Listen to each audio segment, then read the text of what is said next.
Selamat siang Sumatera Utara. Sumatera Utara hari ini hadir kembali menjumpai Anda. Edisi Minggu 8 Oktober 2023 bersama saya Audranda Riolinka. Sejumlah informasi menarik telah disiapkan oleh tim redaksi kami. Berikut berita selengkapnya.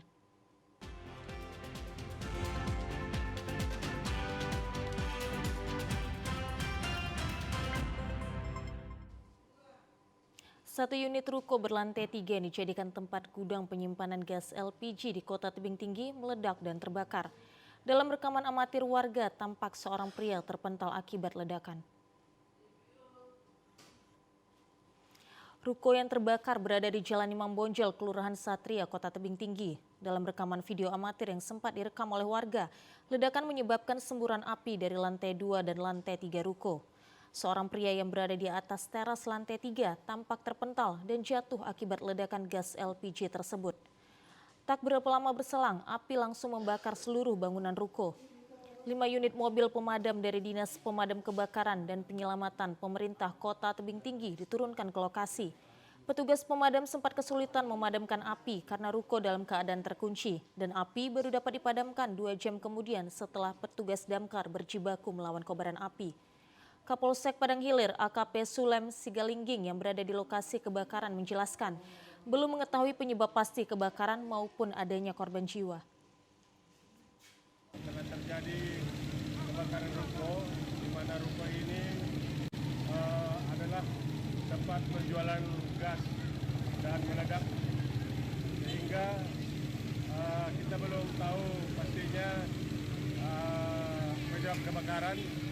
Namun untuk sekarang ini kita belum tahu pasti karena api masih ada, jadi belum bisa memastikan apa ada korban jiwa.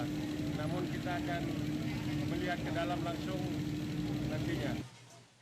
Hingga Minggu malam dini hari, petugas pemadam masih melakukan pendinginan di setiap ruangan mulai dari lantai 1 hingga lantai 3 di lokasi kebakaran.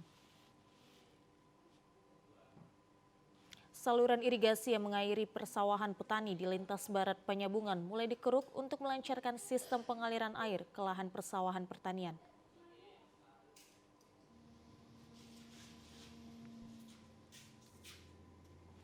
Puluhan ton sampah dan lumpur yang menyumbat saluran irigasi Sungai Batanggadis di Jalan Lintas Barat, Kecamatan Penyabungan mulai dibersihkan petugas Dinas PUPR Mandailing Natal. Sampah dan lumpur yang berada di dasar irigasi sungai ini diangkut dengan menggunakan 1 unit alat berat ekskavator. Sebelumnya saluran irigasi ini lama dibiarkan dan tersumbat akibat banyaknya material sampah yang mengakibatkan ratusan hektar lahan pertanian warga mengalami kekeringan beberapa tahun yang lalu. Dinas Pekerjaan Umum Penata Ruang Mandailing Natal yang dikerahkan untuk mengeruk sampah di dasar irigasi sungai ini setelah mendapat izin dari Balai Wilayah Sungai Sumatera II. Pengerukan sampah dan lumpur ini dipercepat agar lahan para petani teraliri dengan baik. Ya udah jelas lebih bagus lah kalau apalagi namanya dikorek kan gitu. Nah, kemudian kan selama ini kan parit kali ini kan dibiarkan begitu saja. Lantas sekarang setelah dikorek kan banyak yang memanfaatkan air dari para sungai ini gitu. Pastilah kan banyak sawah-sawah yang kedampar di ujung sana, di ujung korek sana nggak ada airnya. Ya, kalau memang dasar mau dialirkan air dari sini tentu orang ya mulailah jelas bertani. Mobil Ketua Lembaga Perlindungan Anak LPA Kabupaten Labuhan Batu diduga dibakar orang tak dikenal saat berada di parkiran rumahnya di Jalan Sisingamangaraja, Kecamatan Rantau Selatan, Jumat pagi. Kini polisi masih menyelidiki kasus tersebut.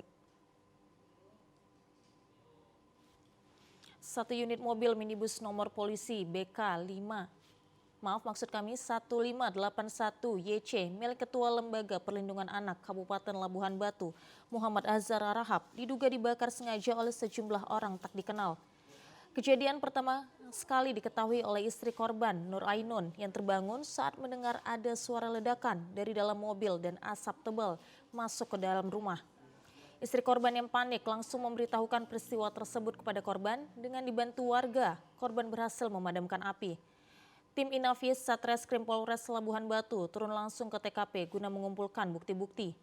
Muhammad Azhar Rahab, Ketua LPA Labuhan Batu, mengatakan dirinya menyerahkan pengusutan kasus ini kepada pihak kepolisian, di mana pada saat ini juga LPA Labuhan Batu sedang menangani kasus besar di Labuhan Batu tentang pencabulan anak di bawah umur. Istri saya terbangun, ada letupan dari luar, dilihatnya dari jendela bahwasanya ada asap dan api. Ternyata dari mobil pribadi saya. Dan setelah itu saya dibanguni sama istri saya, yang saya tidur di depan TV. Langsung begitu langsung ambil air untuk memadamkan apinya.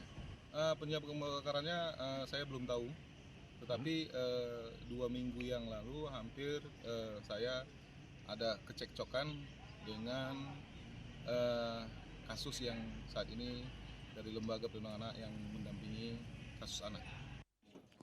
Untuk mengamankan barang bukti, polisi telah memasang polis lain di lokasi TKP parkiran mobil dan kasus tersebut masih dalam proses penyelidikan.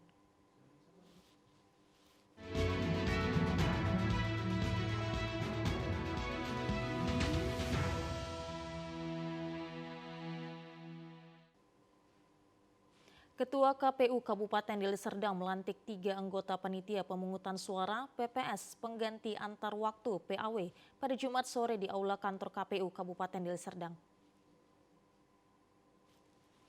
Berdasarkan Peraturan Komisi Pemilihan Umum Nomor 8 Tahun 2022 tentang pembentukan dan tata kerja Badan ADHOC penyelenggara pemilihan umum dan pemilihan gubernur dan wakil gubernur, bupati dan wakil bupati, serta wali kota dan wakil wali kota. Ketiga anggota PPS yang dilantik tersebut menggantikan anggota PPS sebelumnya yang mengundurkan diri. Ketiga PPS tersebut berasal dari Kecamatan Gunung Merah, Patumbak, dan Labuhan Deli. Ketua KPU Deli Serdang Syahrial Effendi berpesan kepada para anggota PPS yang baru dilantik agar dapat menjalankan tugas dengan sungguh-sungguh dan penuh tanggung jawab demi kesuksesan penyelenggaraan pemilu di Kabupaten Deli Serdang. Kami KPU sedang melaksanakan pelantikan pergantian antar waktu untuk 3 desa ya di Kecamatan Patumbak, Desa Lantasan Lama, Kecamatan Gunung Muria, itu Desa Gunung Muria Pekan, dan Kecamatan Helpet, Kecamatan Labuhan Deli, Desa Helpet. Adapun PAW ini dilakukan atau dilaksanakan terkait ada beberapa hal dari anggota PPS kita yang lama, antara lain karena meninggal dunia dan mengundurkan diri, sehingga untuk mengisi kekosongan kita melantik nomor urut yang setelahnya, nomor 4 di bawahnya ya. Pelantikan dilakukan dengan pengucapan sumpah janji oleh anggota PPS serta dilanjutkan dengan penandatanganan fakta integritas oleh masing-masing anggota PPS. Guna kesiapsiagaan sistem pengamanan pada pemilu tahun 2024 mendatang, Polres Simalungun melakukan pelatihan dan simulasi yang dilaksanakan di lapangan Polres Simalungun.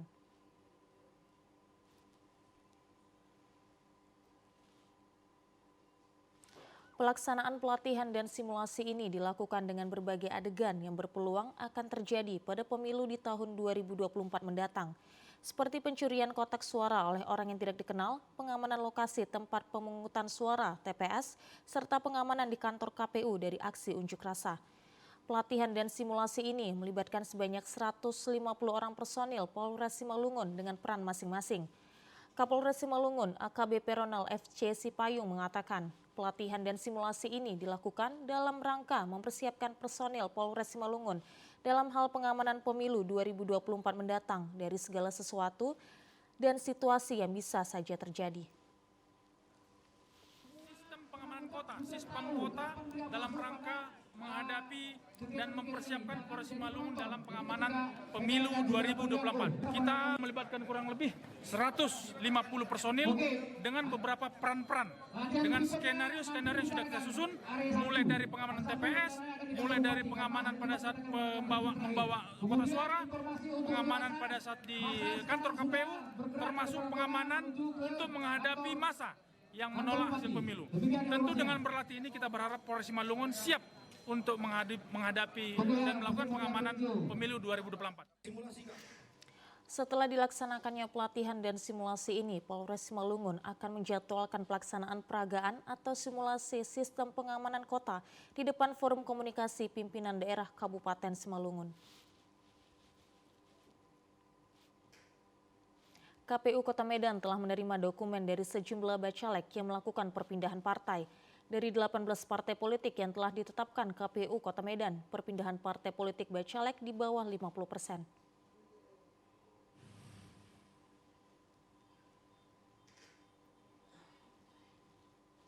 Sejumlah partai politik telah menyerahkan dokumen bakal calon legislatif DPRD Kota Medan yang akan pindah partai di kantor KPU Kota Medan, Sumatera Utara kemarin. Sesuai dengan peraturan KPU Republik Indonesia nomor 10 tahun 2023 bahwa DPP partai politik memiliki hak pergantian bakal calon legislatif di tingkat kabupaten kota. Pergantian daftar calon tetap ini umumnya dilakukan atas dasar persetujuan dari masing-masing partai politik, di mana jumlah partai politik yang telah ditetapkan KPU Kota Medan berjumlah 18 partai. Dari 18 partai politik tersebut, KPU Kota Medan telah menerima dokumen bakal calon legislatif DPRD Kota Medan yang telah memilih pindah partai, di antaranya Partai Buruh, PKN, dan Nasdem. Dari presentasi yang didata KPU Kota Medan, bakal calon legislatif DPRD Kota Medan yang melakukan pindah partai di bawah 50%. Pergantian tersebut yang kita lihat untuk sementara waktu ini, ada beberapa bakal calon yang melakukan perpindahan partai yang sebelumnya ditetapkan di dalam DCS di Partai Buruh, dan kemarin sudah pindah menjadi ke Partai PKN seperti itu. Nah, selain itu ada juga kita melihat beberapa anggota DPRD aktif yang mendaftar di dalam pencermatan DCT ini pindah dari partai asalnya. Ya, umumnya perpindahan itu ke Partai Nasdem. Pemirsa, kami akan segera kembali dengan sejumlah informasi lainnya. Tetaplah bersama kami di Sumatera Utara hari ini siang.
Terima kasih masih bersama kami di Sumatera Utara hari ini. Pemirsa, jembatan Aik Tano Ponggol di Kabupaten Samosir yang telah diresmikan Presiden Joko Widodo tanggal 8 Agustus 2023 akan dipercantik dengan berbagai ornamen fungsional dan beautifikasi. Pejabat pembuat komitmen PUPR Sumatera Utara, Armanton Marajan Simanjuntak mengatakan rencana beautifikasi dimulai pada tahun 2024 dengan anggaran yang dialokasikan senilai 45 miliar rupiah. Armanton menjelaskan beautifikasi yang akan dibuat taman baru dengan penanaman pohon dan lampu penerangan. Pelaksanaan konstruksi dilakukan oleh PT Wijaya Karya Persero. Selain pembangunan jembatan, telah dilakukan pula pekerjaan pelebaran alur Tano Ponggol oleh Balai Wilayah Sungai BWS Sumatera II sehingga dapat dilewati oleh kapal pesiar. Jembatan Aik Tano Ponggol dibangun guna mendukung pengembangan Danau Toba sebagai destinasi pariwisata super prioritas DPSP yang diintegrasikan diintegrasikan dengan penataan kawasan, jalan, penyediaan air baku dan air bersih, pengelolaan sampah, sanitasi, dan perbaikan hunian penduduk. Prinsip pengembangan infrastruktur DPSP adalah mengubah wajah kawasan yang dilakukan dengan cepat, terpadu, dan memberikan dampak bagi ekonomi lokal dan nasional. Pelaksanaan beautifikasi jembatan Aik Tanah Ponggol ini dijadwalkan selama 1 tahun anggaran. 45M. Yang dibeutifikasi kita buat taman, baru pohon, baru nanti istilahnya tempat duduk untuk bisa kita mandang-mandang gitu ya. Baru lampu, penerangan, semula kita benahi ya di sekitar lokasi jembatan. Kalau rencana kita Pak secepatnya, mungkin kalau beautifikasi kan paling 1 tahun anggaran. Tapi kita lihatlah nanti Pak perkembangannya. Itulah rencana 1 tahun aja. Huta Sialagan adalah kampung adat suku Batak Toba yang ada di Ambarita, Kabupaten Samosir. Untuk menuju ke lokasi ini sekitar 2 km dari pelabuhan Ambarita. Objek wisata ini baru saja selesai ditata ulang oleh pemerintah hingga menjadi wisata unggulan di Sumatera Utara. Mulai dari rumah bolon, pusat souvenir, batu persidangan, dan sarana pendukung lainnya yang berada di Huta Sialagan telah diperbaharui. Dalam bahasa Batak, kata huta dapat diartikan sebagai desa atau kampung. Jadi diartikan Huta Sialagan adalah kampung masyarakat Batak yang bermarga Sialagan. Saat memasuki lokasi ini, kita harus membayar uang masuk sebesar Rp10.000 di loket yang berada di depan pintu masuk Huta Sialagan. Lokasi Huta Sialagan memiliki luas kurang lebih 2.000 meter persegi yang dikelilingi oleh tembok batu yang disusun bertingkat setinggi 2 meter. Kita langsung bisa melihat 8 rumah bolon yang berjejer sepanjang lokasi ini. Yang paling menarik dari objek wisata ini merupakan batu persidangan yang merupakan saksi sejarah penegakan keadilan di Samosir. Salah seorang pengelola Gading, Jensen Sialagan mengatakan, Huta Sialagan sudah ada semenjak 400 tahun yang lalu.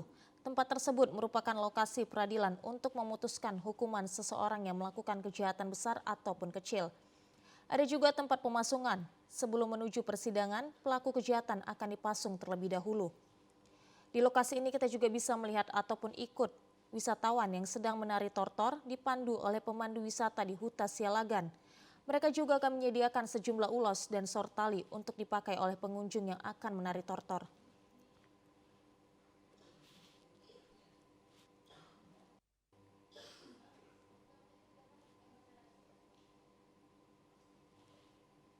Setelah saya datang.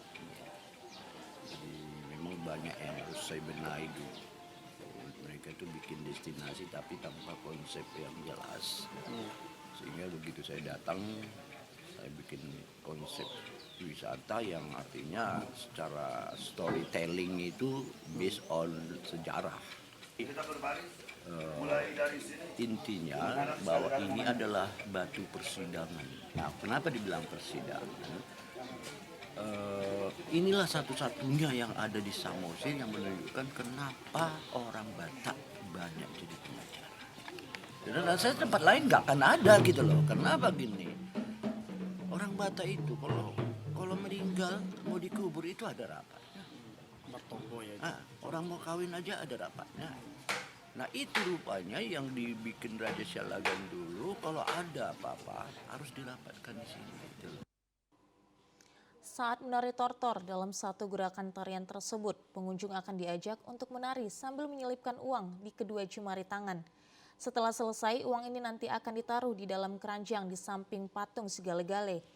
Usai menari tortor, pengunjung juga dapat berfoto-foto sebelum meninggalkan Huta Sialagan karena di lokasi ini banyak spot foto menarik untuk diabadikan bersama keluarga. Jika sudah selesai berfoto-foto, di Huta Sialagan juga disediakan tempat berbelanja. Kita bisa membeli beberapa cenderamata, baju, dan hasil kerajinan tangan khas Batak yang bisa dijadikan untuk oleh-oleh.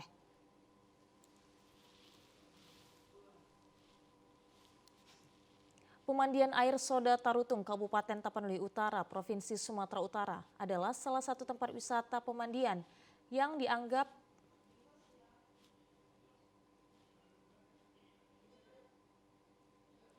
langka dan unik karena airnya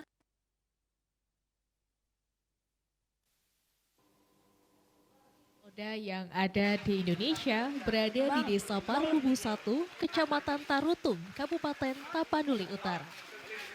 Keunikan dari pemandian air soda ini membuat banyak wisatawan berkunjung ke air soda. Pemandian air soda ini hanya terdapat satu kolam dengan ukuran 6 kali 7 meter dengan kedalaman 1,65 meter. Air soda di objek wisata ini memiliki berbagai khasiat, mulai dari menghaluskan kulit sampai gatal-gatal, rematik, dan asam urat. Pengunjung pun akan dimanjakan dengan pemandangan hamparan sawah yang luas dan jajaran bukit barisan serta udara yang segar. Pemandian air soda Tarutung ini dibuka untuk umum sejak tahun 1976. Salah seorang pengunjung, Rosinari, mengaku pemandian air soda ini sangat bermanfaat bagi kesehatan kulit. Bahkan, ia tidak segan-segan untuk meminum air soda pada saat berenang karena meyakini berguna bagi kesehatan. Ia berharap agar pemandian air soda ini dapat dikelola dengan lebih baik sehingga lebih menarik minat para wisatawan. Soalnya pernah dibawa ke laboratorium dia untuk dia diteliti kan. Jadi kanduannya ada yang untuk obatnya pengapuran sama asam urat. Untuk kulit, kalau untuk kulit ada juga dia manfaatnya. Kalau untuk kulit dia mengobati jerawat bisa, gatal-gatal juga bisa. Harapan apa kami nanti ini ke depannya supaya diperbaiki karena banyak orang perantau yang ingin berkunjung ke air soda ini karena ini adalah salah satu yang ada di Indonesia, bahkan nomor 2 di dunia kalau nggak salah ya, ini nomor 2 di dunia. Jadi harapan kepada pemiliknya supaya diperbaiki, direnovasi, gimana lah supaya menarik minat para pendatang. Pengelola pemandian air soda, Restu Tobing, mengaku pengunjung setiap harinya mencapai 200 sampai dengan 300 orang dan hari libur bisa mencapai 500 sampai dengan 700 pengunjung. Sampai saat ini, pengelolaan yang dilakukan masih bersifat kekeluargaan dan belum terdapat campur tangan pemerintah. Itu makanya kita buat uang berenang. Jadi kan kalau dari dulu tuh nggak pernah ada uang berenang. Kalau dulu di sini sistemnya yang cukup pesan makan minum. Tapi sekarang hanya untuk pembangunannya, untuk perbaikannya ya kita tarif 5.000 per orang buat biaya berenang. Rencananya pemandian ini akan dikelola secara lebih baik agar menjadi destinasi wisata bagi masyarakat. Apalagi keberadaan air soda ini hanya satu-satunya di Sumatera Utara dan Indonesia.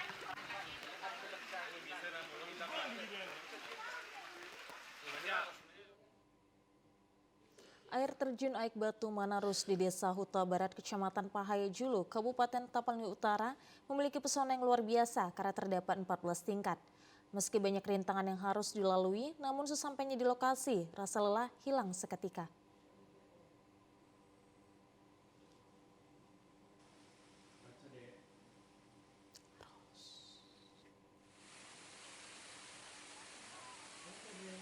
Sini, Ros.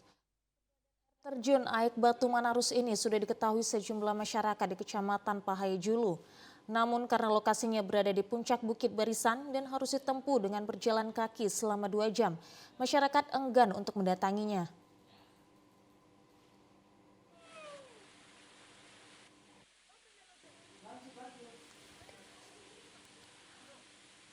Pesona keindahan air terjun Huta Barat memberikan peluang besar bagi warga sekitar untuk dapat memperoleh kehidupan yang lebih sejahtera. Apalagi saat ini warga Desa Huta Barat, Kecamatan Pahaya Julu sudah banyak melihat kemajuan pariwisata desa yang dikelola secara badan usaha milik desa. Kalau kira-kira sejarahnya kami belum tahu, tapi kami baru mengetahui tempat ini. Soalnya tempat ini udah lama terpendam kurasanya, Bang. Ya, harapan kami kepada seluruh pemerintah kepala kepala desa, kecamatan, provinsi agar bisa membangun fasilitas jalan, agar bisa pengunjung-pengunjung yang dari luar kota atau dari sekitarnya bisa berkunjung ke tempat ini, Bang.